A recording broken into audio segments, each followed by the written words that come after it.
Está no ar mais uma edição do Futuro Cast e hoje com um convidado muito especial. Alguém que eu gosto muito, que admiro e que queria ter a honra e o privilégio de estar aqui com você. Fernandi Tadaki Ito, japonês, Prazer. filho Brasileiro. brasileiro, né? Mais descendência japonesa, pais e mães japoneses, mas nasceu no Brasil. Tranquilo. Nasceu no Brasil. 7 de dezembro de 43. 7 de dezembro de 43. Significa dizer que você tem hoje 81 anos. Rapaz, que privilégio. Que alegria. Você é um grande parceiro, um mentor, um orientador. E eu tenho certeza que a audiência vai adorar esse podcast, porque nós vamos passear em várias áreas, né? Desde da acupuntura, a medicina oriental, aos negócios, ao business, ao crédito de carbono, né? as hortas, né? A experiência também como professor titular do Instituto Paula Souza, engenheiro, experiências internacionais, visitou o mundo, conhece o mundo.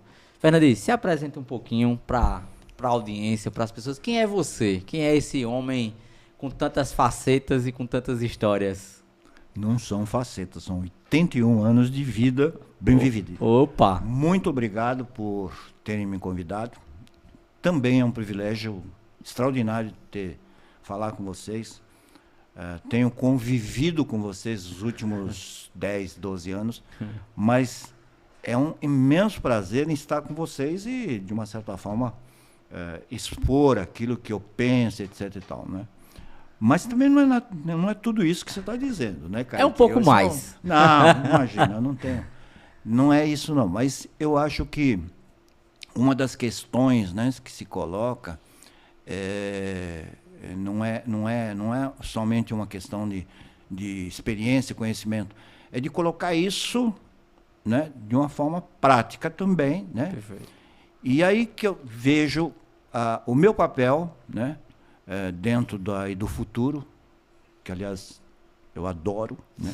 Que eu acho que é um finesse do finesse na educação, mas que a gente poderia focar de uma forma mais prática. É isso que me proponho, quer dizer, me proponho não, é uma proposta minha, no sentido de usar aquilo que é um assunto up-to-date, como o crédito carbono, para dizer assim, olha, o crédito carbono está lá para 2030 ser realmente aquilo que seria, dentro da economia mundial, um player, o Brasil será um player extraordinário, porque tem todas as condições. E é um player, e é uma atividade cuja atividade como player não depende de uma coisa que sempre dependeu, capital. Perfeito. Né? Eu não preciso de banco, eu preciso de pessoas. Então, essa é uma proposta que a gente...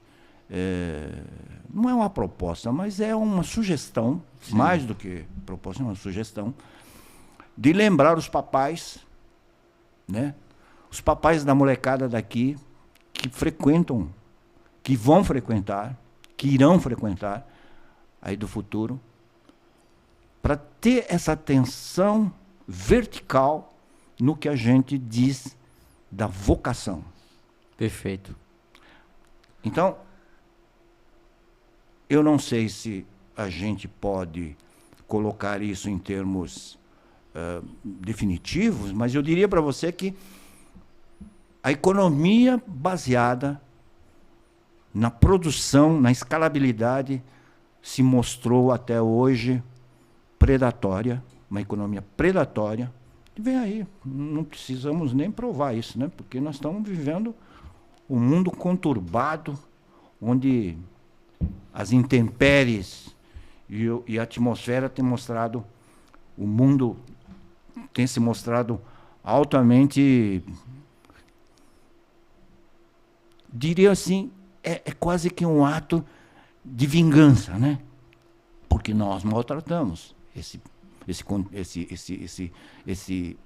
mundo complexo para Changshu, mas que nós não soubemos fazer. E aí o mundo da preservação é a nova economia. Sim. Né? Então eu acho que, nesse sentido, eu acho que eu vou tentar falar alguma coisa a respeito disso, viu, Kaique? Quer dizer, maravilha. Eu lembro de uma frase, de uma provocação, estava vendo o Murilo Gun fazendo uma provocação fantástica sobre o mundo. Aí ele, uma vez, ele comentando o seguinte, que escutou alguém dizer assim, eu vou jogar fora, vou jogar algo fora. Aí ele disse que parou assim, disse, eu vou jogar fora aonde? Jogar fora de quê? Estamos todos no mesmo planeta, né? Nesse ponto minúsculo branco, quando você olha lá de cima né, que você sai, que vai para o espaço, você olha lá aquele minúsculo ponto branco que é o planeta Terra, né, e você diz, vou jogar fora. E às vezes você olha e você não entende isso, você não consegue perceber que esse jogar fora, não tem como você jogar fora do planeta. Não tem como você tirar daqui, por exemplo, o lixo que eu jogo, ele vai para algum lugar. Muitas vezes eu jogo de perto de onde eu estou, né? Do meu lado, do meu habitat, mas ele vai pro habitat de alguém ou de algo. Então essa reflexão sobre essa vida, né, do preservar é algo que muitas vezes, Fernandi, ele era ainda muito distante. Mas quando você olha para um mundo com tanta gente, com tanta coisa acontecendo, com tantas provocações, com uma geopolítica altamente imparcial, né, que você não consegue prever mais nada no cenário mundial, econômico, né, bélico, político, você tem uma instabilidade muito grande hoje no nosso século XXI, né, transitando já para o século XXII, coisa que pouca gente também está falando.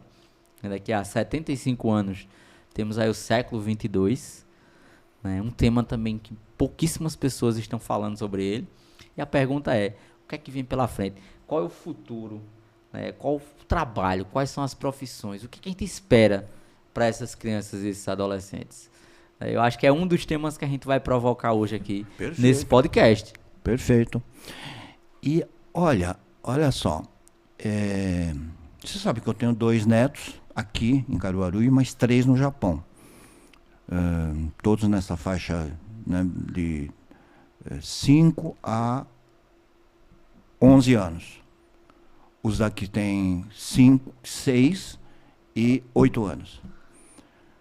E eu tenho conversado muito com eles a respeito disso, né? De que existe certamente um mundo que as escolas não conseguem focar, que os professores não conseguem focar, né? E que é exatamente aquilo que aconteceu em outras civilizações. Perfeito. Por exemplo, em vez de ir para a Disneylândia, vá para Machu Picchu. Veja o que aconteceu lá. Se tiver mais dinheiro, vai para o Egito, vê o que aconteceu lá, nos Queopes, Kefren e Miquerinos, né? nas famosas pirâmides, onde civilizações aconteceram e que decaíram. Perfeito. E sumiram. Perfeito. Nós já temos exemplos disso, né? Por quê? Porque o homem, ele é extremamente ambicioso. Ele não tem limite. Embora tenha inteligência, não tenha inteligência para o bem, tem inteligência para o mal. Né? Isso começa lá em Babel, né? Babel. Quando querem construir uma torre para chegar no céu. Né? Pois então, é uma estupidez. Já começa a confusão dali, né? Da confusão. Então, eu acho que o papel da gente também é no sentido não só de alertar, mas eu acho que se lembrar, assim, vocação é uma coisa que o teu filho tem ali dentro dela, da criança, e que o pai e a mãe têm a obrigação de descobrir o que é isso. Fernandinho, posso provocar um pouco mais? Claro, por favor. Vocação. Eu vi aqui, né? Tem até o vocatio, né? Do latim. Sim, vocare, Mas, hoje em dia, né, nessa geração, uma geração diferente da sua, né? Um pouco diferente. A minha já é a tua é rapadura com farinha mesmo, aquele negócio bem raiz mesmo, assim. A minha já é um feijão com arroz, né? Essa agora é um papinho de aveia, né? Uma brincadeira aí, bem, numa retrospectiva culinária. Cara, como é que descobre vocação numa geração que tem tudo, que tem acesso a todas as coisas de forma rápida, na mão, que não tem mais a capacidade de esperar, é hiper conectada, hiper acelerada, e tem uma geração de pais que está criando com muito mimo, né? Obviamente, eu estou falando de forma geral, tá? Não estamos entrando nas especificidades, que temos, obviamente, famílias muito bem estruturadas que estão criando, né, filhos que você olha assim para a criança e, cara, esse projeto de vida desse menino é fantástico. Mas, de forma geral, a gente encontra isso. Quando eu vou brincar também contigo daqui a pouco, para falar de tecnologia também, já entro nesse ponto da tecnologia. Lá atrás, eu lembro que eu queria assistir o desenho, eu adorava o Pateta e Max. Pateta e Max, a dupla que é demais. E Timão e Pumba. Mas se eu perdesse o horário do desenho, né, que passava na TV aberta, inclusive, né, muitas vezes Cavaleiro do Zodíaco, que era numa TV, numa antena parabólica. Enfim, se você perdesse aquilo ali, acabou. Só no outro dia e você ficava naquela ansiedade daquele chegar. Hoje não. Hoje, essa geração, como é que descobre vocação? Com tanta coisa à disposição e sem mais essa capacidade de olhar para si. O que é que tu acha disso aí? Olha só, Kaique, eu acho que esse é um ponto, né? Vocare, vem do latim vocare, que é o de convocar, de chamar. Mas isso lá atrás, no Velho Testamento, você vai ver que é Deus que fez isso. É um chamamento de Deus. Diz, olha, meu amigo, pensa bem e tal, não sei o quê. Então, essa vocação, né, ela não pode ser terceirizada. Perfeito. É o que está acontecendo. Nós terceirizamos. Quer dizer, todas essas facilidades do mundo digital, da comunicação interativa e tal, você terceiriza. E essa vocação, esse ato vocacional, o ato de olhar para os seus filhos enquanto vocação, é um ato de chamamento de Deus mesmo. Primeiro, evidente, não vamos falar aqui de religião e tal, não sei o que, eu acho que não serve, mas é aquele ato concentrado naquilo que é a essência do ser humano. Quer dizer, como é que eu olho para uma criança e analiso se tem ou não alguma vocação, alguma tendência, alguma coisa? É um ato muito concentrado num ato muito íntimo, que os pais não têm mais. Perfeito. E é bíblico você trazendo isso aí? A Bíblia referencia essa vocação como dons e talentos. Biblicamente está lá escrito, né, como dons e talentos. Inclusive tem aquela famosa parábola dos servos, né? Dos cegos. Um que enterra o talento, o outro que multiplica, né? O servo bom e o servo mau. E mais profundo ainda é quando a gente lembra também biblicamente que nós iremos prestar contas dos nossos filhos a Deus. Porque os filhos são heranças do Senhor. Claro. São presentes que o Senhor nos dá. Vê que coisa maravilhosa você trouxe agora. Os filhos são herança do Senhor, são presentes que Deus nos dá. Nós herdamos de Deus os nossos filhos e nós temos que prestar conta dos nossos filhos. E Deus também fala que eles têm dons e talentos, conforme você trouxe. Exato. Então, é muito mais profundo do que a gente pensa, né, muito, Fernandinho? Muito.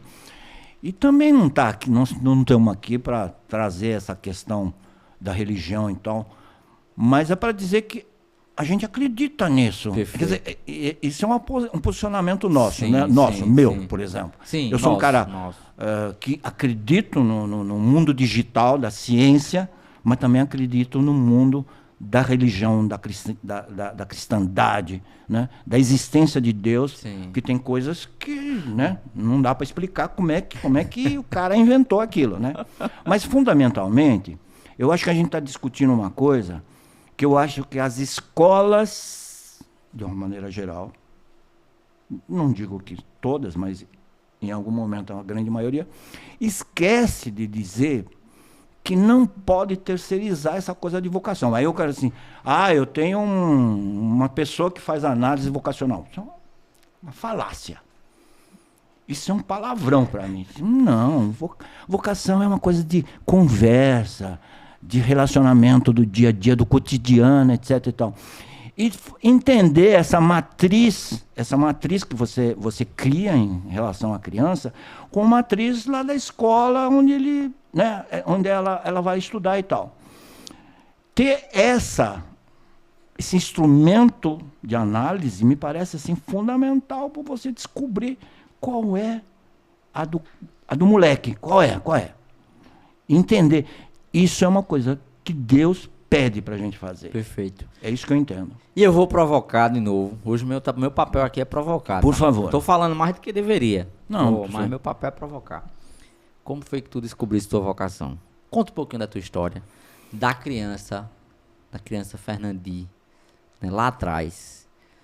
Como foi? Como foi que você se descobriu? Você, né, a gente vai falar um pouquinho, a gente precisa, para o pessoal entender, né, essa figura ilustre que temos aqui, você tem muitos projetos legais no Brasil. Você já fez muita coisa bacana. Fiz. Né? A gente vai falar um pouquinho sobre cada um deles, para a gente chegar nesse último paralelo da atual pós-graduação de crédito de carbono. Mas temos que ter essa linha do tempo, né? Senão vai ficar desconectada essa conversa. Para a audiência entender. Vamos falar primeiro de vocação. Como é que tu descobre essa vocação? Teu pai, tua mãe teve essa importância? Como é que foi isso? Eu tive um pai extraordinário sob o ponto de vista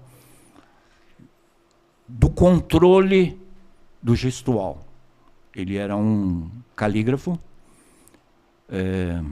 não é palavrão, mas escrever kanji naquele ideograma complexo, chama-se fudê. Fudê, com o pincel, se escrevia, é toda uma arte de escrever poemas, haikai, ou haiku, né, como todos. E eu via ele escrevendo naquelas tábuas brancas, escrevendo, eu falava assim, que coisa extraordinária, né, que o homem tem essa agilidade, né, agilidade, mas assim, como é que e naquela época eu ficava tentando traduzir assim, como é que o cara é capaz de guardar 11 milhões, 12 milhões, alguns dizem que são 11, mas dizem que são 13 milhões de ideogramas, né? É muita coisa. É muita coisa. E fazendo aquela coisa bonita e tal. Então eu acho que foi o primeiro momento que eu vi assim, não, isso não é natural, né, porra? Eu vejo a máquina imprimir, na tipografia, não sei o que e tal. Agora, na mão, no mesmo tamanho, na mesma leveza, na mesma, diria assim, no mesmo eixo, para mim foi uma coisa extraordinária. Quantos anos tinha quando teve essa primeira impressão? Vai acho que eu tinha 10 para 12, eu acho. Quando teve essa... 10 para 12... Eu acho que eu tinha uns 10 anos e foi uma coisa assim. E foi no enterro, gozado, né? O enterro me marca assim, o sujeito morreu, que eu não conhecia, mas meu pai escrevia naquelas tábuas de quiri, aquela madeira branca com veios e tal, né? Que é especial para... E aquilo estava lá exposto, eu falei assim, nossa, quem escreveu? Eu falei, teu pai. Meu pai? É ele que... Eu vi ele fazendo lá no fundo do quintal, mas nunca me atrevi a ir lá e tal, ver. Eu acho que foi a descoberta. E aí a descoberta de uma coisa assim, alguém tem que ter vocação mesmo, né? E aí meu pai explicou que tudo aquilo é uma coisa milenar e tal, a história da caligrafia, enfim, era uma coisa assim complexa e claro está que acho que compreendi o movimento daquilo como um movimento extraordinário de alguém que consegue, né, fazer aquilo. E ele fez por vários anos e tal, e ele era convidado e tal, para fazer isso para os mortos. Não era uma coisa... Eu achava que não era uma coisa muito alegre, mas, enfim, era uma coisa significativa, né? Sim. Depois eu acho que teve um momento em que um tio meu me convidou para fazer um trabalho, aliás, não foi um trabalho, não, ele veio perto da onde a gente morava e ele fez um trabalho junto a uma religião budista E ele contou lá para uma molecada da idade lá o que era aquilo e tal, não sei o quê. Eu fiquei fascinado também pelo movimento que se fazia em função disso, né? E, enfim, eu acho que foi isso. Agora... Você morava onde? Qual? Em Santana. Santana, Zona Norte de São Paulo. Um bairro de São Paulo. Um bairro, aliás, o bairro de Imirim. Imirim, até hoje, né? É um bairro bastante periférico, né? Bastante periférico. Mas eu acho que tem vários momentos em que eu percebi que eu tenho uma forte ligação com a cultura japonesa, não só no sentido, mas esse tio, por exemplo, ele tinha um filho que foi campeão pan-americano de judô, né? Um cara muito... eu segui ele durante os próximos 11 anos, nesses 11, né, dos 10 aos 21, 22 anos, onde eu pratiquei judô. Mas, enfim, eu acho que por aí eu consegui penetrar na cultura japonesa. Fui para o Japão, fiz bolsa, fui bolsista, a convite do Ministério das Relações Exteriores, visitei cento e poucas cidades no Japão. Mais de 100 cidades. Mais de 100 cidades. Que legal. Inclusive, uma cidade que eu fiquei fascinado e que hoje meu filho mora lá, que é Toyota, onde fica a fábrica da Toyota, né? Toda a cultura de gestão industrial, né? Surgiu por lá, toyotismo, né? Sim. Mas, olha, eu diria para você o seguinte, né? Quando você coloca tudo isso numa balança e coloca toda aquela vivência minha aqui no Brasil, e se você perguntar, e você já fez essa pergunta para mim, onde você prefere morar? Eu digo no Brasil. Sim. Né? Por quê? Porque Japão é uma coisa muito legal para turista, né? Também para as pessoas, mas eu diria para você que só para fazer uma comparação, é que lá está tudo pronto, definido, estigmatizado, preparado, protocolado e planejado. Perfeito. Ai de você, se você... Não tem variável. Não. Eu tive um amigo que, numa viagem, ele falou para mim assim, vou trazer minha mulher. E vou casar e vou ele era um estagiário também. Vou para o Brasil, caso e volto para cá. Eu falei, ó, Zé, faz, mas cuidado, né? Eu acho que... Porque ele jogava futebol. Aliás, futebol é minha paixão, né? Futebol, juro por Deus. Eu nunca fui grande coisa, mas futebol é uma paixão. Ele jogava futebol comigo e eu dizia assim, Zé, toma cuidado e tal, né? E falava das coisas e tal. Dito e feito, ele ficou 8 anos no Japão. Quando, numa dessas viagens, eu voltei para o Japão e encontrei o Zé, ele falou para mim assim, rapaz, não é que você tinha razão? Eu falei, conta. Ele falou, olha, eu moro na mesma casa há 7 anos, numa vila, a rua entrava, formava uma pracinha, e ele morava bem no centro, no epicentro da coisa, na atenção. Todo mundo entrava, olhava para a casa dele, né? Ele falou, e você sabe que nesses 7 anos eu percebi, e aí foi a mulher dele que falou, que nós nunca tínhamos sido convidados, nem sequer para uma festa de aniversário. Aí eu falei, Zé, mas isso é comum aqui, você ou é do grupo primário, né? Ou então você é amigo, mas olá, é para beber, bebe pra cacete, quase, como um gambá e depois volta para casa. É aqui, naquele momento que se faz a chamada amizade. Tomodachi é uma coisa que se faz ali. Depois do trabalho, vai para para bebedeira, bebe que nem um gambá e volta. Aí você não tem essa coisa da frequência em casa e tal, não sei o quê. Nada mais que isso. Ou nas festas, né? Aí ele falou para mim, poxa, sabe que eu descobri que eu nunca era convidado por uma razão. Eu falei, por quê? Porque eu varro todo dia, olha o detalhe, eu varro a frente da minha casa, mas eu não varria as casas laterais, e como a casa em frente tinha que atravessar a praça, eu também não ia, não, com a vassoura e uma pazinha de coisa. Mas só porque eu não fazia o varrimento dos vizinhos laterais esquerda e direita, eu não era considerado um cara de boa socialização, digamos. Você acredita num negócio desse? Aí você fala assim, meu Deus, mas tá aí, né? Um detalhe. Isso faz parte da educação.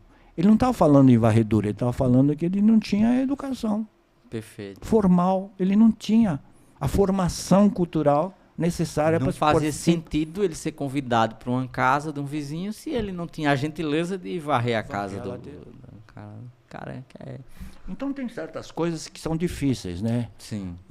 Existe vários assuntos que são muito próximos disso. Fernandinho, e como foi a decisão de estudar, né? Obviamente, vai crescendo, né? Com 10 anos descobre esse olhar pro pai ali, quer conhecer mais a cultura, né, dos seus povos originários, vai pro judô, o esporte entra ali na tua vida também. Como é que você escolhe uma profissão? Como é que acontece isso aí? Qual o momento?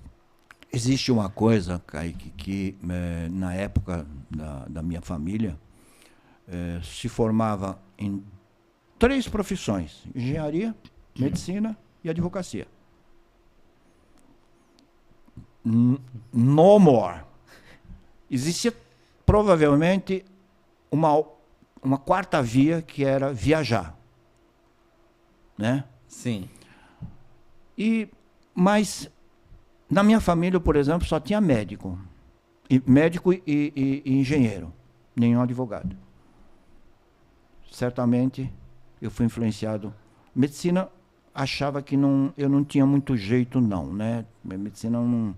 Engenharia eu já tinha uma certa competência por causa da minha habilidade. Bom, quer dizer, como consequência daquilo que a gente estava falando do haikai, do ideograma, de escrever, etc. Então, eu acho que eu adquiri muita habilidade manual, né? E aí, graças ao meu pai, mas enfim, eu tinha essa habilidade. E eu acho que fiz alguma coisa nesse sentido, né? Agora, a gente tinha também uma coisa assim, né? Nós tínhamos muita coisa na casa que quebrava. Então eu era o consertador e tal. Ô, Fernando, tu já viu não sei se você já viu um vídeo muito famoso de Ariano Suassuna falando como é que escolher as profissões do engenheiro, do advogado e do médico, né, no interior também. Não. Do Suassuna? O Ariano Suassuna. Depois eu vou encontrar esse vídeo e vou lhe mandar. Mas isso... Ele disse que em resumo, o menino, como sabia se a criança tinha aptidão para ser médico? Ele vivia cortando os buchos das lagartixas e costurando no interior. Então, esse aqui é médico. Né? O engenheiro era aquele menino bom de conta e aquele que não dava para nada ia fazer direito. Muito simplório, né? Muito prático. Certamente, uma das coisas, né, que eu acho que o imigrante, o filho de japonês, tinha era a facilidade na matemática. Sim. Então, a matemática remetia a engenharia, né? E foi assim que tu entrou na engenharia? Eu acho que foi. Por eliminação. Mas eu acho que é uma coisa que também era assim. Já na época, eu lia muita coisa sobre a indústria japonesa, né? Lembrando sempre que eu sou de 43, 10 anos, 50 e pouco, nós estamos falando do nascimento de Brasília, a indústria Willis, Overman no Brasil, blá, blá, blá, a indústria automobilística se estabelecendo aqui e tal. E eu tinha muita curiosidade em entender tudo isso, né? Mas, ao mesmo tempo, eu vou te explicar por que eu fiquei muito pé da vida quando eu vi que fui fazer um estágio obrigatório de conclusão de engenharia na Ford do Brasil, né? Ali em São Bernardo. Sim, com a linha americana, né? Por linha americana. Aí eu, olhando para aquele complexo industrial, o cara me perguntou assim, o que o senhor prefere? Eu disse, eu prefiro estilo. New models of car. Ele falou, ok, então o senhor vai estagiar no departamento de estilo. Prédio bonito e tal, não sei o quê. Que hoje é o curso objetivo, né? Desgraçadamente, mas olha só, quando eu cheguei lá, eu percebi uma coisa. Eu estava fazendo um trabalho de clay. Clay é um trabalho de você moldar na argila modelos. Ou era um farol, ou era qualquer coisa era feito. Quer dizer, na época não tinha, né? Impressora 3D. Modelava-se na areia. Na areia. Então legal. Fazia lá o coisa. Ou fazia-se alguma coisa, mas normalmente era isso. E aí nós estávamos falando de uma espécie de estribo que ia num carro da Ford. E eu contestei, eu falei, mas por quê? Só vai ficar bonito, não é prático, não sei o que, etc e tal. Aí ele pegou e falou assim, então faça qualquer coisa, faz alguma coisa, então propõe. Aí eu propus e tal. Aí ele falou para mim, aí o supervisor, né, da designer, né, o cara já com janela e tal, ele falou, olha, Fernandinho, posso te dizer uma coisa? Isso que você está fazendo, quer dizer, eu estava no meio do trabalho, entusiasmado, né? Isso já existe. Eu falei, como assim? Tem quase igual. Você copiou da onde? Eu falei, não copiei de nenhum lugar nenhum. Tá aí. Aí ele pegou, abriu um puta de um catálogo enorme de fotos, não sei o quê. Eu falei, tá aqui, ó. Eu falei, mas de onde veio isso? Vem dos Estados Unidos, United States of America. Fiz como é que é isso? Não, esse já é um modelo de um automóvel já dos anos 70. Falei, como é que é? Não, esse é o modelo que a gente vai fabricar em 73, 76. Isso era que ano? Nós estamos falando... nós estamos falando... Não, digo 83. 83, tá. 10 anos na frente. Na frente. Cara, fantástico. Aí o cara pegou e falou para mim assim, porra, você sabe que aqui a gente não faz muitas coisas, né? A gente tem algumas coisas de Interlagos, lembra? Sim. Interlagos era um carro que foi desenhado aqui, mas não foi desenhado aqui, foi desenhado nos Estados Unidos, inclusive. Mas, enfim, ele falou que já existia, não era uma... Nós éramos uma estação repetidora. Nós repetíamos. Já, as coisas estavam já... Ele falou, esse negócio de design de carro é uma coisa que acontece na matriz, não é uma coisa. Aqui a gente só adapta as condições industriais, a falta de mão de obra, ou a falta de tecnologia, ou falta de material. Enfim, a gente só complementa fazendo, né? Ali eu compreendi que não era realmente uma coisa, né, que eu sonhava de fazer coisas, etc. e tal. Eu acho que foi o momento certo para dizer assim, não, peraí, então não... Isso aqui não é para mim. Não é para mim. Perfeito. Mas também para dizer o seguinte, né? Aí eu fui para administração, fui para marketing, fui para serviços, e aí me apaixonei por uma coisa que é desenvolvimento de capacidade, treinamento e não sei o que, etc. tal, que eu acho que é a parte mais... Você já teve uma produtora também, audiovisual? Sim, então. Sim, eu tive uma produtora. Eu fiz trabalho junto com Hans Donner. Olha, na TV Globo, dos logos. Viagem, né? Uma coisa assim. E a gente trabalhou... Na época não tinha computadores 3D, né? Era na mão mesmo. Você imagina que a gente imaginava aqueles movimentos de globo, não sei do que, etc e tal, dentro de um espaço 3D criado para a gente, né? Eixos, X, Y, Z, não sei do que e tal. Muita matemática. Muita matemática. E quadro a quadro. Quadro a quadro. Eu acho que a gente ficou aí nessa coisa 2, 3 anos. Eu acho que até um pouquinho mais, mas foi na unha mesmo, né? A gente fez muito desenhos para comerciais de TV e tal, né?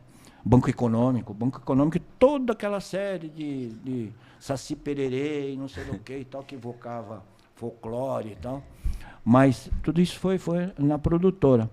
Então, a minha atividade de cinema, de TV e coisas assim, começou lá. Eu fiz, então algumas coisas muito mais voltado não para direção e nem para edição, mas para produzir.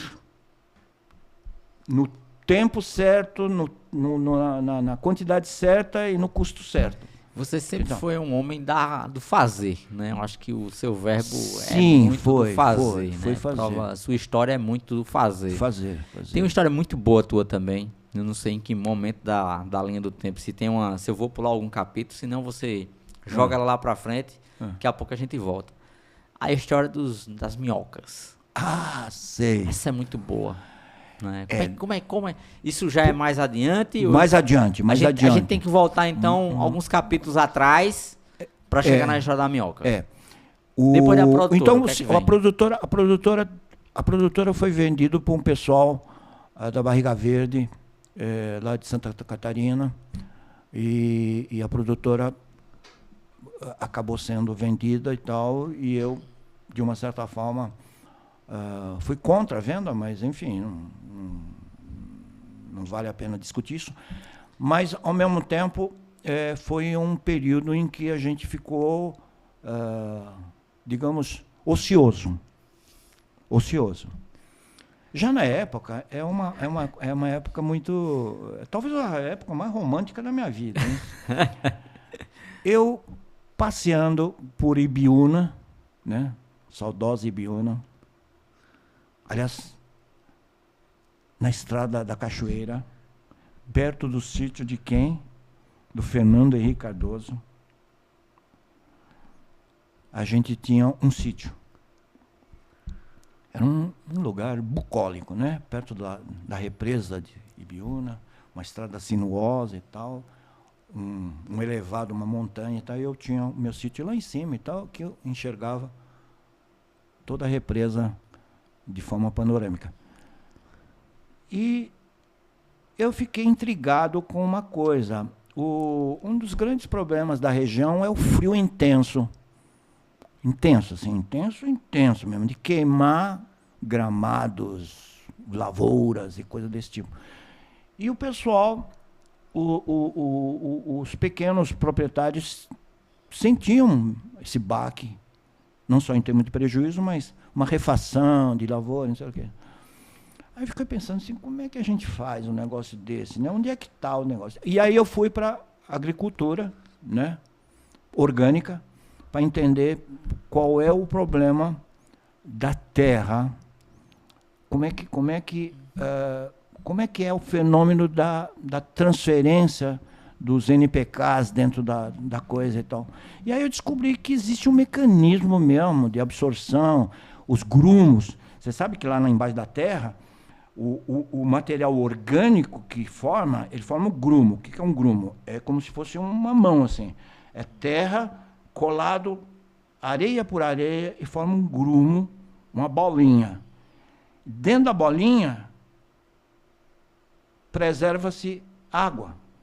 Olha que interessante. Fantástico. O material orgânico, ele é um processo químico de transformação em cola orgânica, para juntar pedras formando grumos.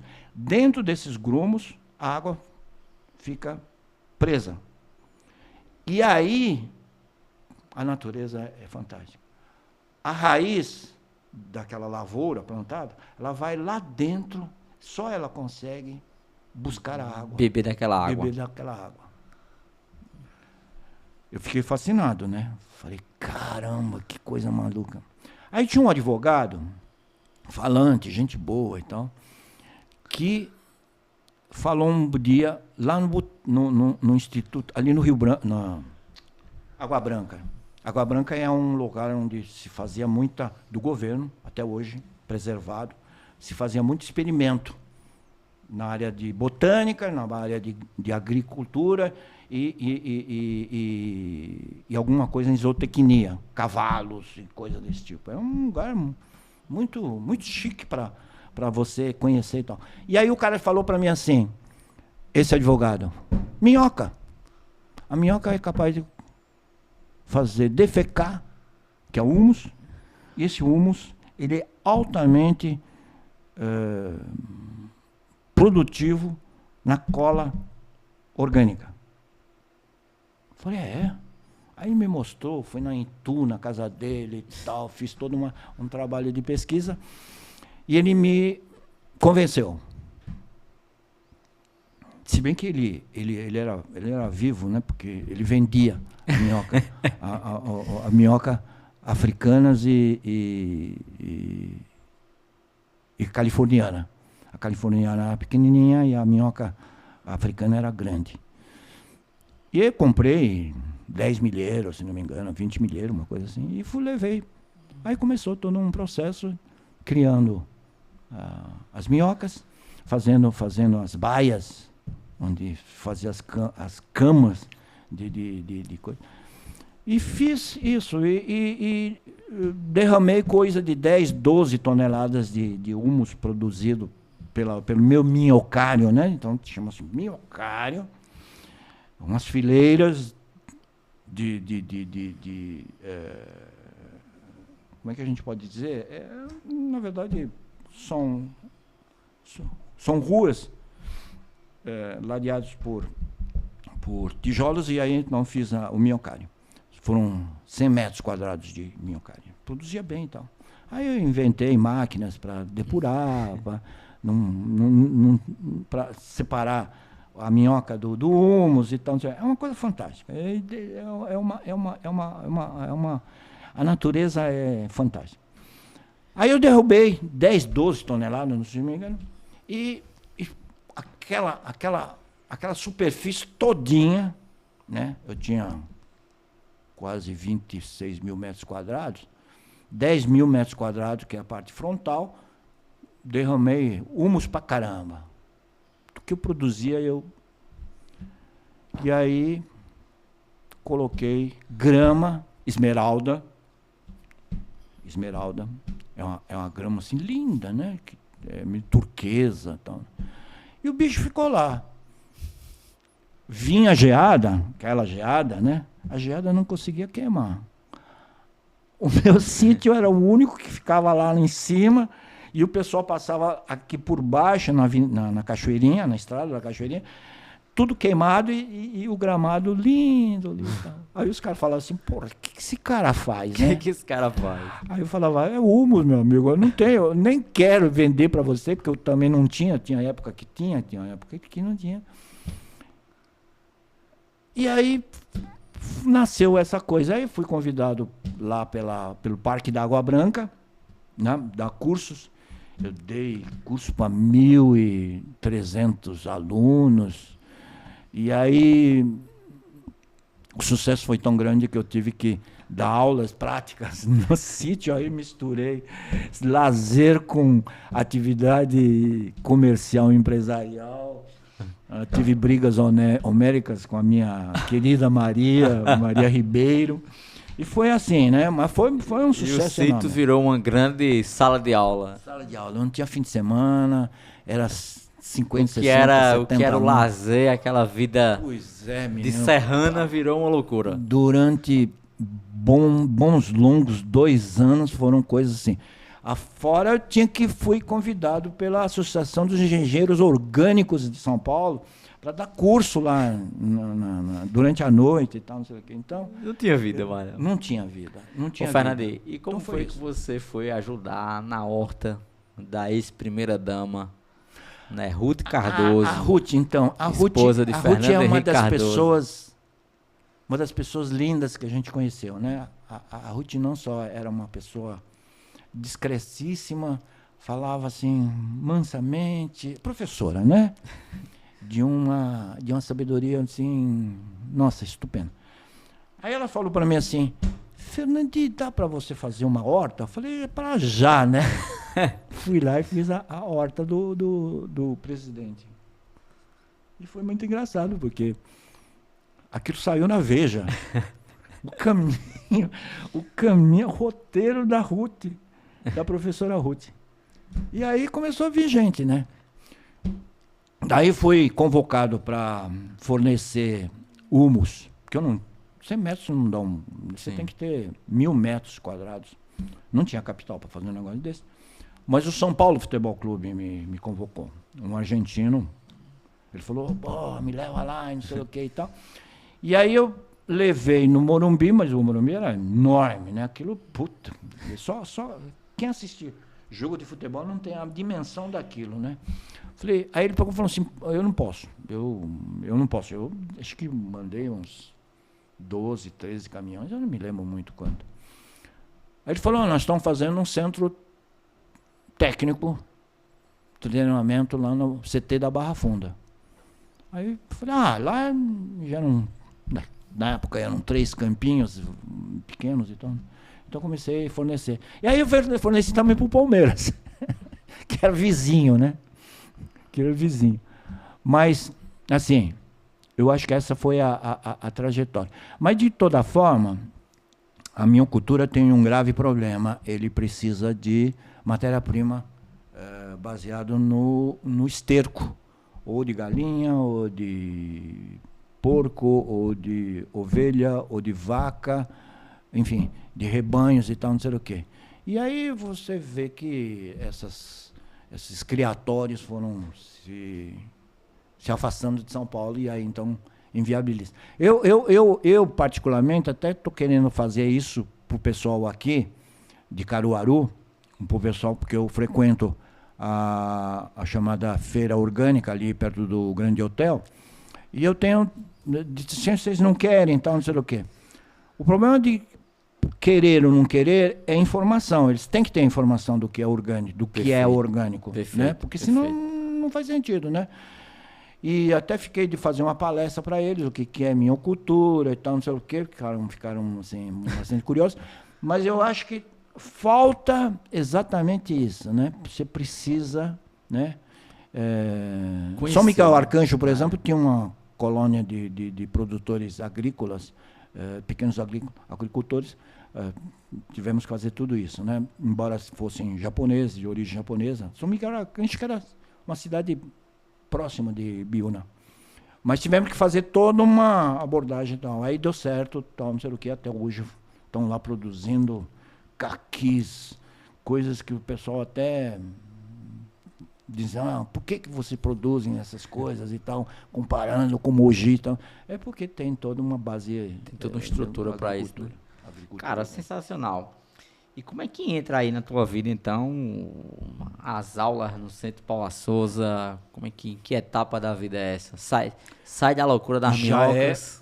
Já é uma época moderna, né? Já é época moderna.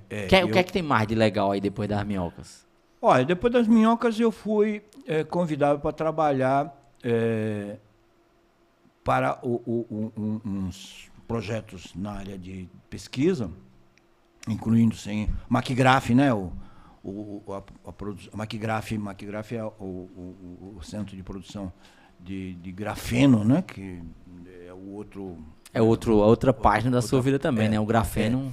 Embora eu não tivesse nenhuma informação sobre isso, mas eu tinha muita aplicação disso, né? Então a gente fez algumas aplicações na área automotiva e coisas desse tipo. Mas, fundamentalmente, eu conhecia muita gente na área governamental, né? Através do pessoal do PSDB e tal, embora não tivesse feito não tinha assinado nenhum compromisso político com eles. Aí eu fui convidado para ser o ouvidor da Artesp, Agência Reguladora de Transporte e tal, não sei o que é. E ali eu conheci várias entidades e várias atividades governamentais que me parecia ser muito nobre, né? E uma das atividades era exatamente a Paula Souza, né? Que congregava na época coisa de 115 escolas no estado todo e tal. E houve uma proposta do diretor dizendo assim, Fernandi, você que é engenheiro, o que é a indústria 4.0? Por que a gente não consegue acompanhar? Né? E aí foi um estudo sobre aproximação da tecnologia. Aí eu já estou mais na tecnologia aplicada mesmo. Perfeito. Para se coordenar junto com o movimento que a indústria já estava fazendo no sentido de prover de tecnologia e uso da tecnologia na produção, né? Então foi essa a aproximação, né? Foi muito mais em função disso. Trazer inovação, né, para o Paula Souza. Para o Paula Souza. E nesse interim fui convidado pelo prefeito, na época fui trabalhar no Sebrae, também fazia um trabalho do Sebrae nessa área de treinamento.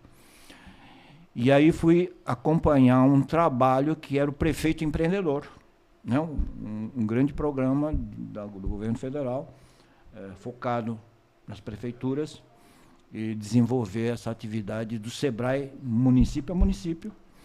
Escolheu o prefeito que seria, né, aquele que, né, ganhava o prêmio de prefeito empreendedor. Perfeito. E aí cada um fazia uma análise de uma prefeitura. Eu tive o privilégio de ser escolhido para São José dos Campos, imagina, né? Com toda aquela infraestrutura, Embraer, não sei o que e tal. Mas era uma prefeitura que não conseguia traduzir o ganho, o avanço. E aí eu já tinha muito material para fazer os indicadores de avanço. Eu tinha muito conhecimento. Eu já tinha, quer dizer, era o chamado Excel avançado, né? Mas não tinha inteligência artificial ainda na época. E aí eu fiz um trabalho e o prefeito ganhou. Prefeito empreendedor, porque nós conseguimos mudar. Embora não eu tenha ganho, ele ganhou porque realmente a prefeitura de São José é aquilo que vocês conhecem, né? Uma prefeitura altamente produtiva sob o ponto de vista de coisas. Mas traduzir, você vê como é que são essas coisas, né? Em gestão, a gente sempre diz assim, né? Sempre tem algo que fica escondido e que você, se você for capaz de traduzir isso em indicadores, você realmente avança, né? Por exemplo, você sabe que microempreendedor individual é um tipo de empreendedor profissional, né, que hoje, se você não tiver registro de MEI, você não vai para frente. Por quê? Sim. Porque isso, a prefeitura que dá origem, o start, e traz ele ao nível nacional, né? Sim. E aí ele controla toda a parte fiscal, né? Toda a parte de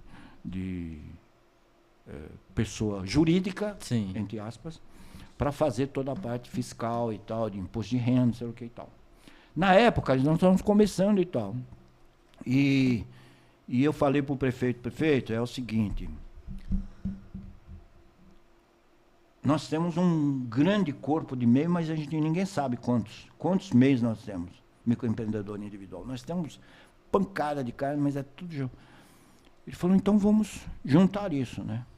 E juntamos, criamos categorias e fizemos todo indicadores de desempenho e tal. E é muito engraçado, né? Porque na época a gente descobriu, por exemplo, que todo microempreendedor ele prestava serviço, ele tinha o quê? Um cartão de crédito, né? E aí os cartões de crédito, pô, mas nós não podemos abrir esses bancos de dados, e realmente. Mas eu acho que tinha um pré-tratamento para saber, né? Eu quero saber, simplesmente não quero saber o quanto, eu quero saber quanto nós temos, quantos artesãos, quanto não sei o quê, quanto costureira, quanto... Isso a gente categorizou e fez um negócio. Então, isso ensejou a gente a estruturar cursos de capacitação. né? Então a gente conseguia, através de geoprocessamento, localizar o microempreendedor, mandar uma cartinha, um telefonema para dizer assim, venha aprender conosco e tal, tal coisa. Esse foi um grande fator alavancador de um processo que permitiu até acho que São José dos Campos é um dos primeiros municípios brasileiros que conseguia assim, categorizar e dizer assim, meu microempreendedor é capaz de contribuir com tanto de ISS, por exemplo, né? Cara, isso então, replicou no Brasil todo, né? Isso depois foi para outros lugares, Brasília, Curitiba também e tal, né? Mas eu acho que foi um ponto na curva para acontecer isso, né? Então eu acabei indo para essas coisas. Você vê que é uma coisa puxa a outra e tal, não sei o quê. Vai naturalmente, né? Uma coisa puxa a outra. Fernando, tem uma história muito engraçada. Essa é pra gente descontrair um pouco, né? Para voltarmos aqui pro nosso tema. É a história de uma campanha política que vocês foram fazer a consultoria da campanha. Não vamos dizer o nome, obviamente, nem a cidade, nem ninguém. E esse prefeito se envolveu com a assessora, como foi a história aí? Ia ganhar a eleição e... A véspera, como foi? Kaique, eu não vou precisar onde é, porque senão é uma coisa tão... Até porque eu acho que essa é uma das coisas assim, né, que eu não me envolvo. Isso. Não, é impossível, é uma categoria de gente que assim, é que nem bunda de criança, né? Você não sabe o que vem por ali. Mas foi realmente uma coisa assim, né? Que a gente, na época, eu era do Sebrae. Eu fazia parte do grupo do Sebrae na área de educação corporativa, já entrando para dentro das empresas e tal, não sei o quê. E eu estava nessa cidade fazendo um trabalho para reforçar a presença do Sebrae e tal, e já fazia alguma coisa para Paula Souza, no sentido de fazer alguma coisa para eles e tal, mas enfim, mas eu estava mais como integrante do Sebrae. E a gente descobriu que, tinha um cara muito interessante, sob o ponto de vista da inteligência emocional e tal, porque é difícil, né? Escolher gente desse tipo. E me pareceu que fazia sentido a gente fazer uma campanha e fizer uma campanha muito bem elaborada e tal, e discursos, presenças, tudo nos conforme com equipes e tal, muito bem feito. Claro, liderado por pessoas da região, eram empresários novos, que faziam parte da safra nova de empresários da região. Fizemos uma campanha, então, não sei o quê, fizemos 2 ou 3 pesquisas e tal, e ele dava assim 97, 96, não dava 100% porque, né, estatisticamente é improvável. Mas, rapaz, e a gente contando com o da galinha, mas absolutamente. Tanto é verdade que naqueles dias nem estava lá na cidade, eu fui para casa, falei, vou para minha casa tranquilo, na praia, já está resolvido. Pois é. Aí aconteceu que o que não deveria acontecer jamais, né? Que a gente não poderia, é que flagraram esse candidato saindo de um motel com uma senhorítica, não uma senhorítica, tão senhorítica, mas que era vice. A candidata a vice-prefeita. Que confusão, pai. Amigo, é uma dessas coisas assim que você fala assim, existe coisas mais surpreendentes que isso? Eu acho que só a morte. E que também, se eu morrer, não vou ficar sabendo, porque não vou sentir o reflexo disso. Mas eu diria para você que é isso, né? O Brasil é colônia. Sim. O Brasil é colônia. Brasil da colônia. Época colonialista mesmo, é de um atraso atroz, mesmo daqueles que são estudados, preparados e não sei do que, etc. E tal. Então, assim, que leva alguém, né, a fazer uma estupidez? Se contar, eu contei isso, eu contei para poucas pessoas isso, sim. porque eu acho que às vezes eu conto, se eu até falava assim, se eu contar para alguém, alguém vai dizer assim, isso é mentira, né? Pô, é impossível ter acontecido, né? Até meus parceiros hoje, que trabalharam com isso, assim, porra, nem vamos comentar porque a gente fica muito pé da vida, porque isso não é na vida prática, na vida do cotidiano, na vida, não pode acontecer um negócio desse, porque ele é demais contraditório. Sim. Como é que a gente fala? Escatológico. Sim. Bom, enfim. Mas é isso. Quer dizer... Naturalmente perdeu a campanha, não teve o que fazer. Terceiro lugar. Terceiro. Nem segundo foi. Terceiro lugar. Perfeito. Fernandinho, acupuntura. Como é que entra a acupuntura aí na tua vida? Em que momento? Como é que isso acontece? Então, eu fui para a China a convite de um médico para visitar Xangai e Beijing. Beijing é Pequim, né? Quando eu chego lá, num centro médico, muito grande, 8 andares, um prédio parecido, muito parecido com o prédio do Mapping, ex-Mapping, né? Lojas Mapping, eu acho que o pessoal agora não consegue nem imaginar. Mas havia 3.000 partos, dos quais 20% pelo menos era parto feito através do uso da acupuntura, da agulha. Não se usa hack, não praticavam nada que fosse a não ser o agulhamento. Até cesariana? Até cesariana. Isso é louco. Você via a mãe na posição de parto, cheia de agulha nas costas e tal, conversando, inclusive. Sem dor. Nenhuma dor. Nenhuma gota. Por isso que tem menino feito a bexiga lá, né? 4, 5 horas depois do parto, a mãe pegava, fazia o seu bornal e ia para casa. Porque não tinha corpo morto. Só tinha um corte. Um corte no cordão umbilical da criança e acabou-se. A criança ia... Aí explica porque tem 1 bilhão, 2 bilhões. E um custo quase que zero, meu amigo.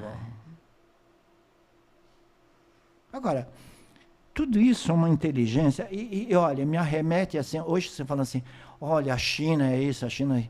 Não, gente, é muito mais do que aquilo. Eu diria para você o seguinte, né?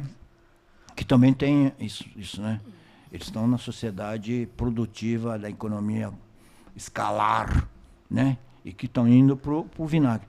Mas a única coisa que eles fazem, coisas assim, né? De forma inteligente. Por exemplo, passou na televisão semana passada a Cidade Esponja, por exemplo, né? Cidade Esponja é uma coisa que vem há anos. Eu conheci cidades esponjas menores, do tipo Itu, vai. Não maior que isso. Não maior do que Caruaru. São cidades esponjas.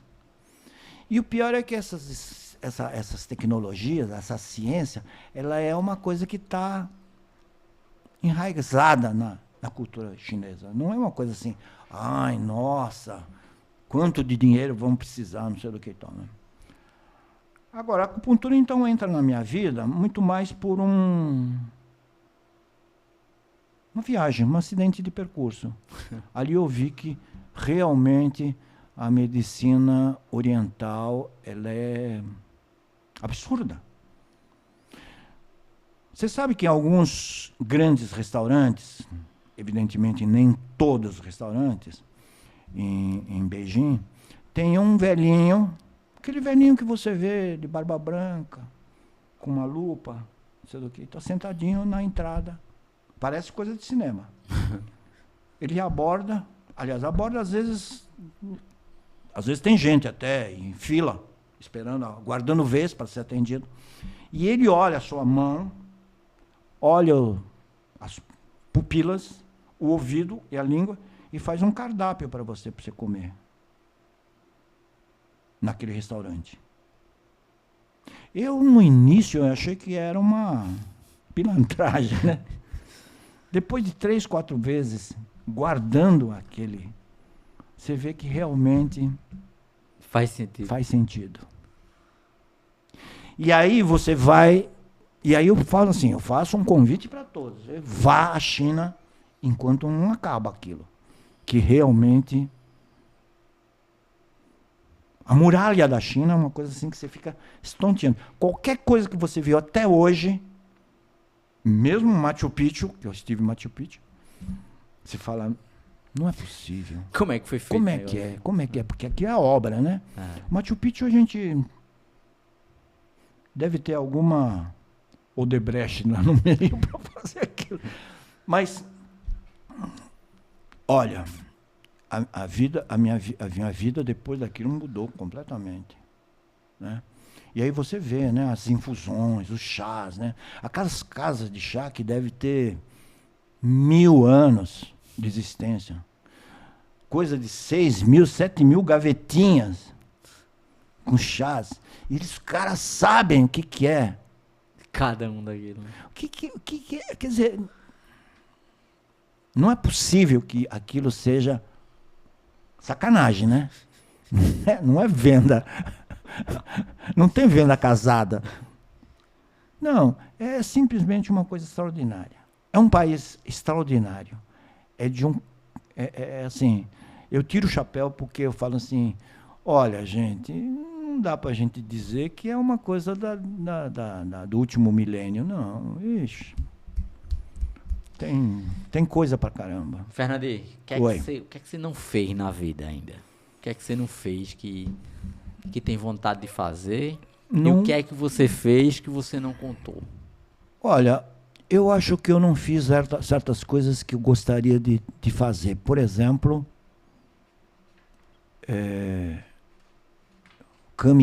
fazer uma caminhada por Santiago. Santiago de Compostela? Compostela, perdão. Santiago de Compostela. Compostela. Eu gostaria de fazer. E vou fazer ainda. Perfeito.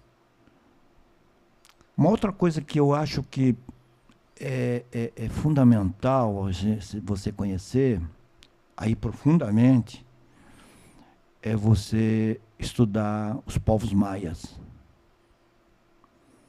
Deve ter coisas ali que...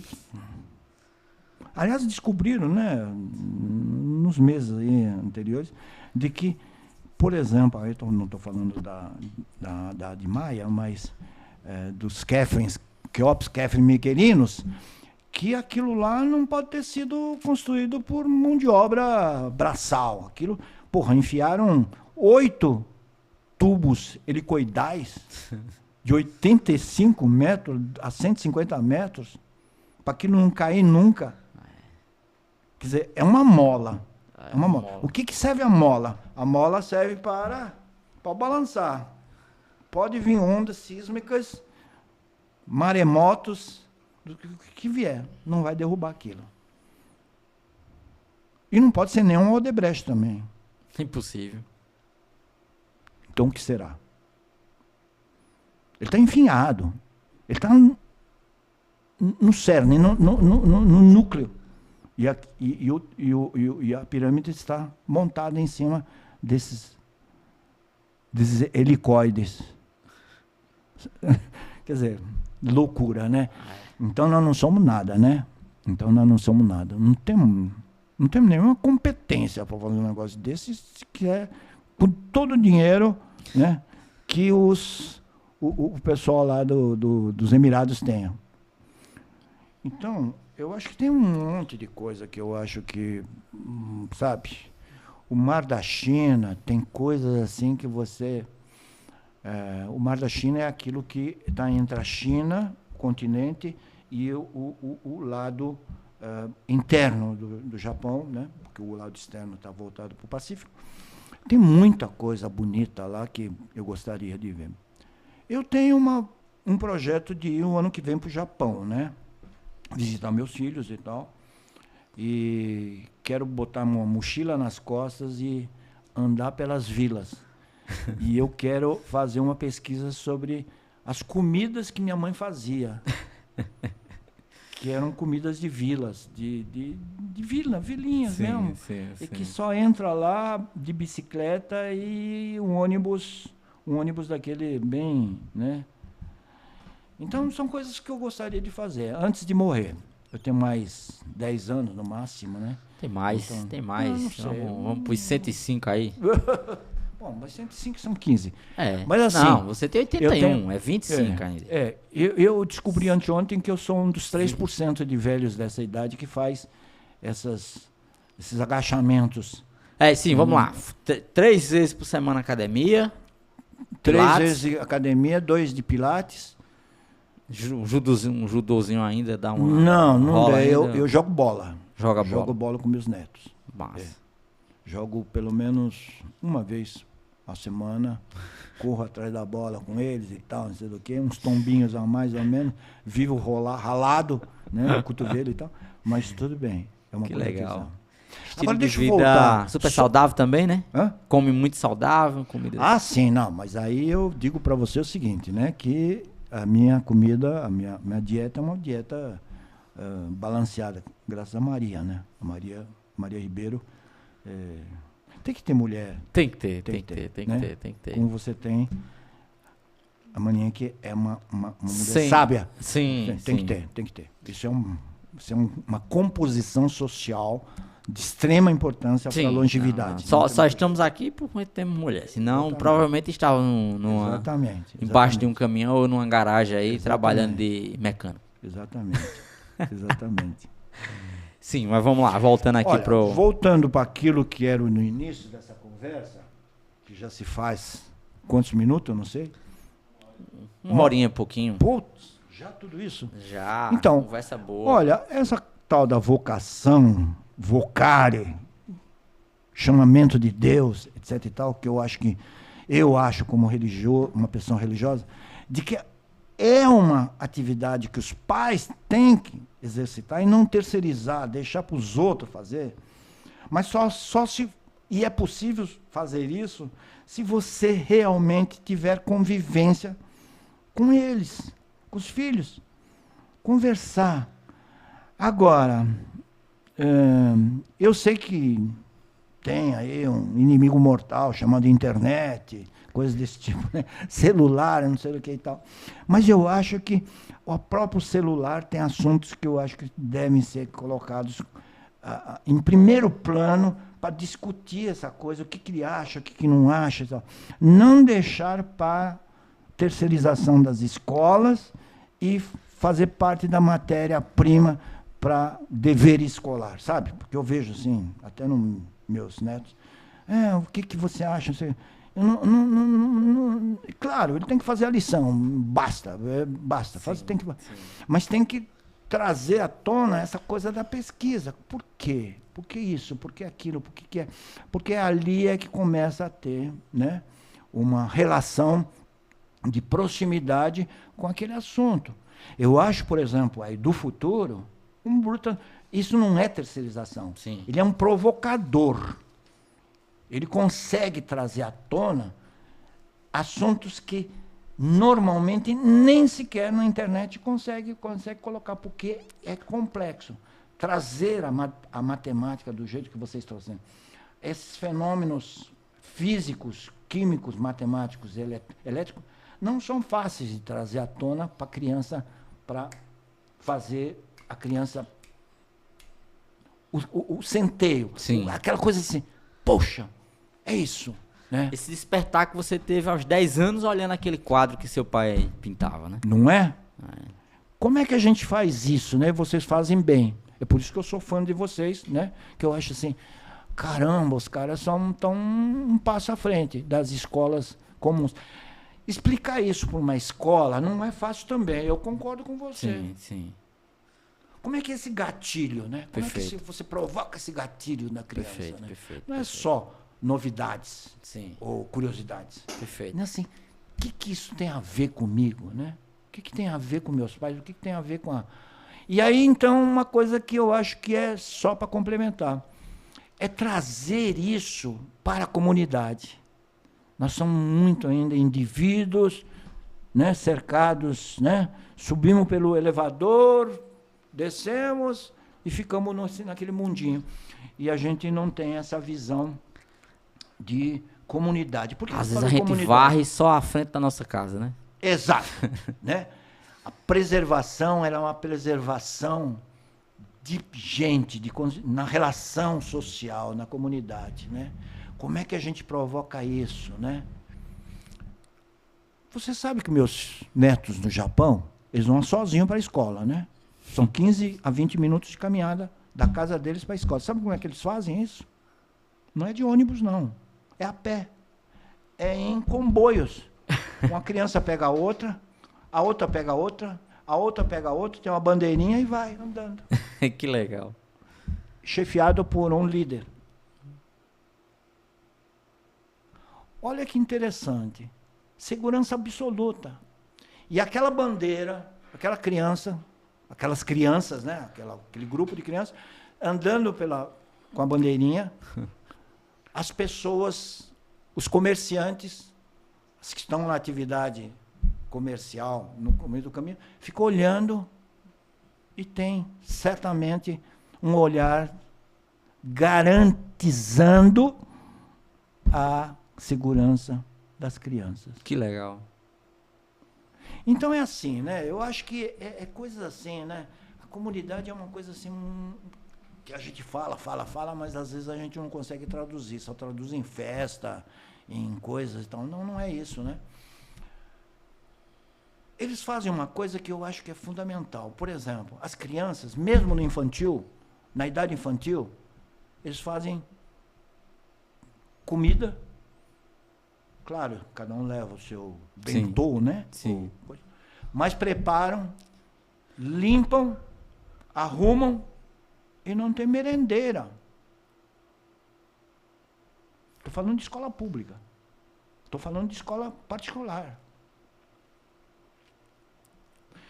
Aí você fala assim, caramba! O meu filho era casado, não é mais, mas não foi por causa disso, se separou, da filha da dona da melhor escola de São Paulo, particular. Ela me contou que tentou introduzir durante 6 meses essa filosofia de limpeza, de autolimpeza, promovido pelos alunos. É uma escola de elite. Esse projeto não durou 6 meses. As mães falaram assim... O problema não é nem as crianças, né? São os pais, né? Os pais fizeram uma reunião convocatória das pessoas para ir contra o projeto. E é a elite. Eu acho que as escolas municipais daqui deveriam fazer isso. Adotar isso, porque aí não tem os pais contra, né? Talvez tivesse umas pessoas contrárias a isso. Com certeza vai ter pai contra. Que tem, né? Que acha que... Não, é um desrespeito, Desrespeito. Uma desumanização. Desumanização. Fernando, acho que é muito mais sobre valores e princípios, sabe? Certamente. Eu vi uma festa numa cidade que você conhece bem, uma cidade do interior que a gente visita juntos.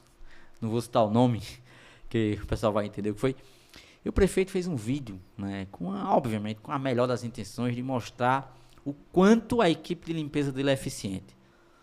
Né, o quanto deixou a cidade organizada pós-evento. Mas, cara, os primeiros 30 segundos desse vídeo, você olha assim, meu irmão, tem muita coisa para fazer pelo Brasil, viu?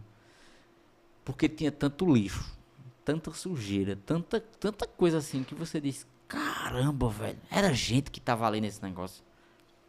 E uma festa religiosa. Tá? Uma festa Caramba.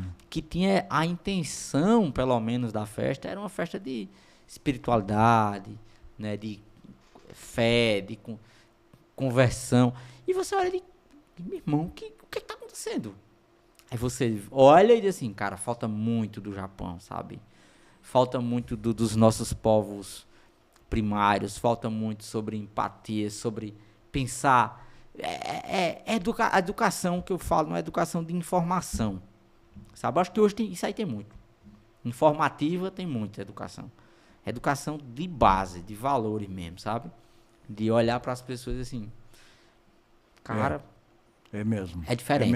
É mesmo. Porque é complexo. É complexo. Vamos dar outro exemplo aqui também. Um exemplo bobo, tá? Mas que extremamente polêmico também. Nós temos hoje a geração pai de pet, que coloca os pais nos asilos, as crianças na creche e vão pra praça passear com os pets. Adoro pet, né? Mas, amigo, São valores trocados. Você dá uma volta aqui na cidade, né? Se a gente quisesse colocar uma câmera e divulgar a quantidade de cocô de cachorro que tem na rua, nas praças, nas vias, é absurdo, sabe? Então, o que? É educação. Pô, o que custa andar com uma bolsinha, sabe? Então, as pessoas vêm temos um jardim aqui, não, um jardim não, né? Uma grama aqui, um gramadinho, um mini gramado aqui na frente do lugar que estamos aqui fazendo o podcast. Absurdo, quantidade de fezes de cachorro, e não é cachorro de rua, sabe? As plaquinhas que a gente colocou lá de orientação, os cachorros comem a placa, o negócio de aguar lá a grama, né? O cachorro vai lá, mas com o dono, a gente olha nas câmeras e diz, cara, como é que pode? Né? Então é muito mais uma questão de princípio mesmo, de valor. Você deu uma aula pra gente hoje aqui nesse podcast, né? De vida, de princípios, de humanização das pessoas, de humanidade, né? De valores que são milenares, que fazem com que aquilo ali dê certo. Agora tu imagina, se a gente traz pra cá, implanta todo esse processo, né, de fazer o certo, com esse jeitão brasileiro descontraído, de inovar, de criar coisas, né? De fugir do script. Cara, nós seríamos com certeza criativo, a nação mais poderosa do planeta, sabe? Mas tem muita coisa pra gente fazer, sabe? Tem muita criança e muito adolescente pra gente virar a chave. Posso fazer uma provocação? Por favor. Então, dentro do tema ainda, você sabe que essa história do crédito de carbono me levou a pensar no seguinte, né? Se nós temos algo para fazer pela cidade, pelo desenvolvimento da cidade, eu acho que é nesse sentido. E aí eu digo assim, né? O que é crédito carbono? É dizer o quanto de carbono nós somos capazes de segurar, de fazer a retenção disso, e que isso pode provocar o quê? A emissão, né, de créditos que são traduzidos em papel do tipo créditos, né? Enfim, aliás, inclusive o crédito vai ser, o papel crédito será emitido pela Casa da Moeda, impresso em Casa da Moeda e tal, na face tem um valor e tal, bom.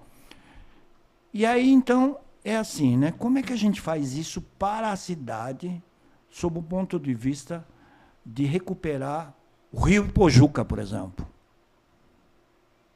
Quantas cidades ribeirinhas estariam beneficiadas por ela? Uma geração. Você imagina, e isso tem todo um contorno favorável a tudo isso, inclusive um dos itens é esse, né?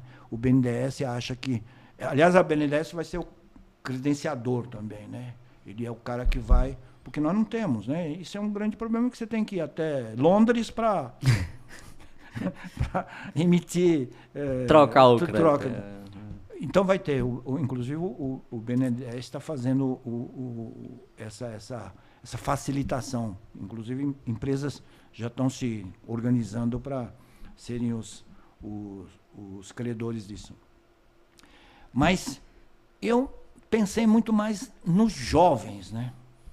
Nos jovens. Através de um startup, fazer hackathon para isso, né? Hackathon para determinados projetos.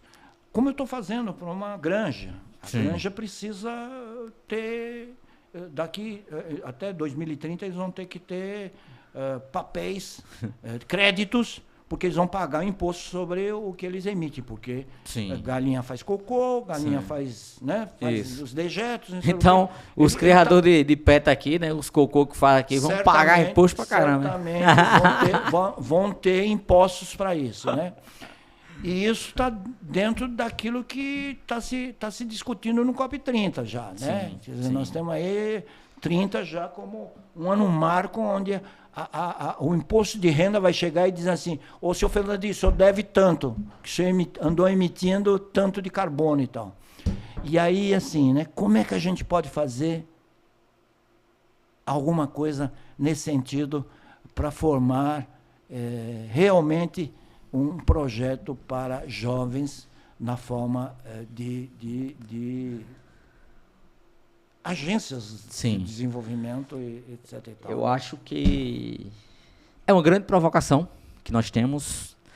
E fica agora aqui uma sugestão para um próximo podcast, um próximo tema. Legal. Né? Tivemos uma conversa muito boa, muito produtiva, rápida, né? Apesar de passar mais de 1h30 e quase, né? 1h20, Denilson. Quanto tempo, Denilson?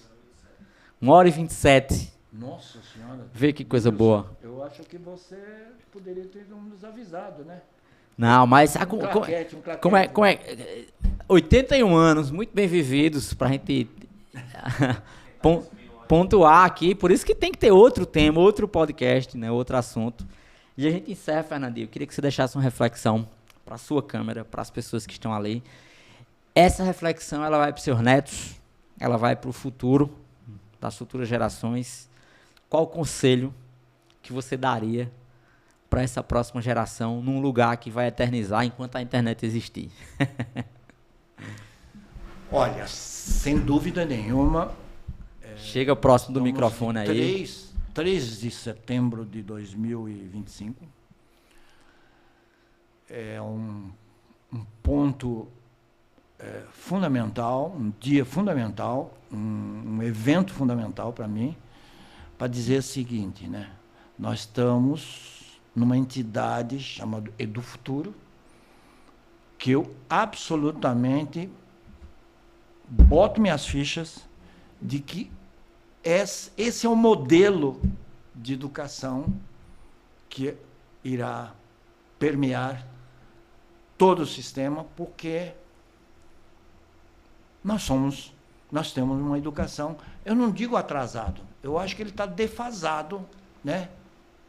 Desmotivado, desmobilizado e absolutamente sem perceber que as pessoas estão se desenvolvendo, que o mundo está andando e que a gente está maltratando esse mundo. E eu não sou preservacionista, você sabe que não. Eu vim do mundo da economia produtiva, avassaladoramente predatória. Mas que agora nós temos que tomar essa consciência, nós precisamos pensar. E aí eu estou falando dessa proposta, startup, gente jovem, gente que queira mesmo abraçar essa causa ideologicamente, no sentido de usar todo o aparato e o aprendizado tecnológico, digital, né, para fazer face a essa grande demanda que eu acho que é coisa. Então é assim, agradeço profundamente a você, Kaique, a Denilson, né, meu grande amigo Denilson, ao Carlos, ao Tony, por esse convite. E eu certamente estarei todas as vezes que vocês me convidarem, porque é sempre um prazer falar do devir, do futuro, daquilo que é nosso, né? Nem tanto pela experiência adquirida, mas é dizer assim, como é que a gente pensa, né? Como é que a gente pode pensar juntos, né? Como é que a gente pode construir? Muito obrigado aos senhores, foi um prazer enorme ter falado com vocês. Viu? Fernandi, Ito, obrigado, meu irmão, Deus te abençoe, abençoe sua vida, e um abraço forte para Maria, né, que obrigado, é sua grande, obrigado. Que é seu braço direito, sua perna. Manda uma lembrança para você também, você viu que sim. Nós temos uma relação muito legal para a gente curtir perfeito. Os próximos anos. Meu amigo, um abraço forte, valeu, até a próxima edição do Edu Futuro Cast, hoje com essa figura ilustre que é o Fernandi. Fiquem com Deus, até mais!